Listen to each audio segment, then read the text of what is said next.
In a small, dilapidated village nestled in a valley, Amir lived with his wife, Layla, and their two sons, Zahir and Imran. Their days were defined by relentless toil and the ever-present specter of hunger. Amir, a skilled carpenter, had always dreamt of giving his family a better life.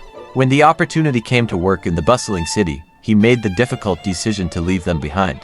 Layla, Amir said one night, sitting beside her under the dim glow of their oil lamp, "This job will change everything. I'll send money every month, and soon, we'll have enough to build a real house. The boys will go to school, and they won't have to live like this." Layla's eyes brimmed with tears, but she nodded. "We'll wait for you, Amir.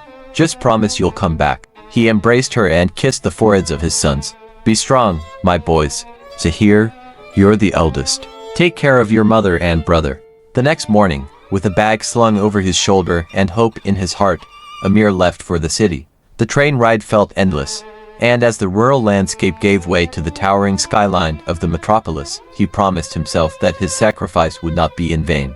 Months turned into years. True to his word, Amir sent money home regularly, always accompanied by letters filled with love and encouragement. At first, Layla and the boys cherished these notes and eagerly awaited the small sums that kept them afloat.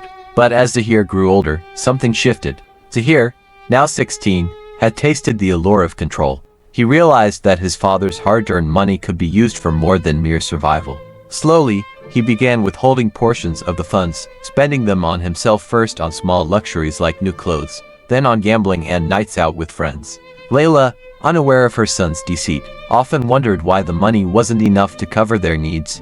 "Perhaps your father's work isn't paying as much as he hoped," she said to Imran, who was now 12 and often hungry. By the time Zahir turned 18, he had grown cold and resentful toward his family.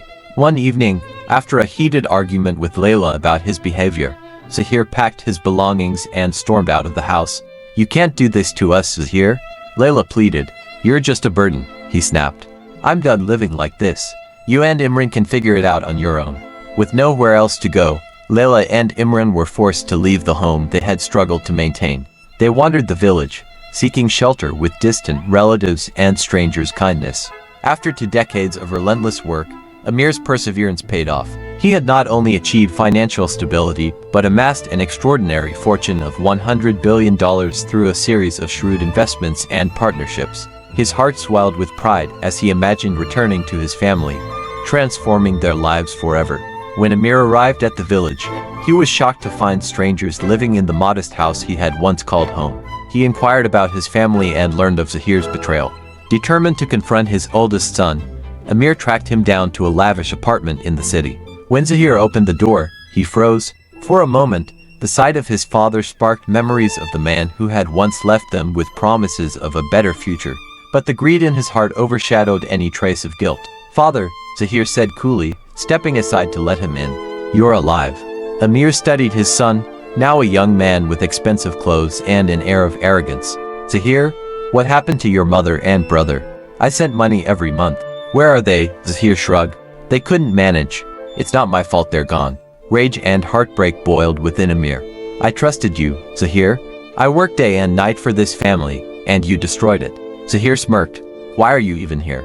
If you're so rich now, what do you need from me?" Amir clenched his fists. "I came to give my sons a fortune that would change their lives. But I see now you don't deserve it."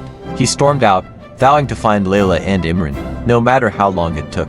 Amir's search led him to countless dead ends. Layla and Imran seemed to have vanished. Exhausted and dejected, he wandered the city streets one evening, stopping at a small food stand to buy a meal. The young man running the stand greeted him with a warm smile. "What can I get you, sir?" the vendor asked, his voice filled with genuine kindness.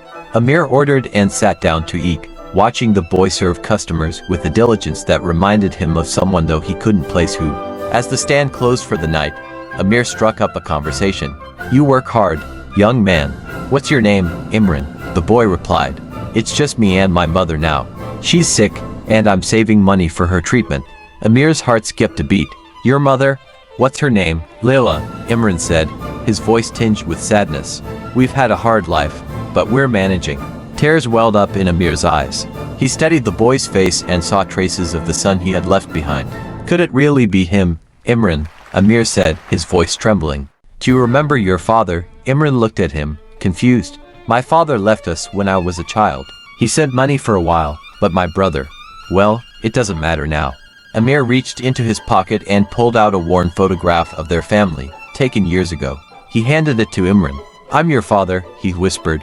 Imran stared at the photograph, then at Amir. His eyes filled with tears. Father, they embraced, years of pain and longing melting away in that moment. Amir insisted on meeting Layla immediately. When he saw her frail figure lying in bed, his heart broke anew.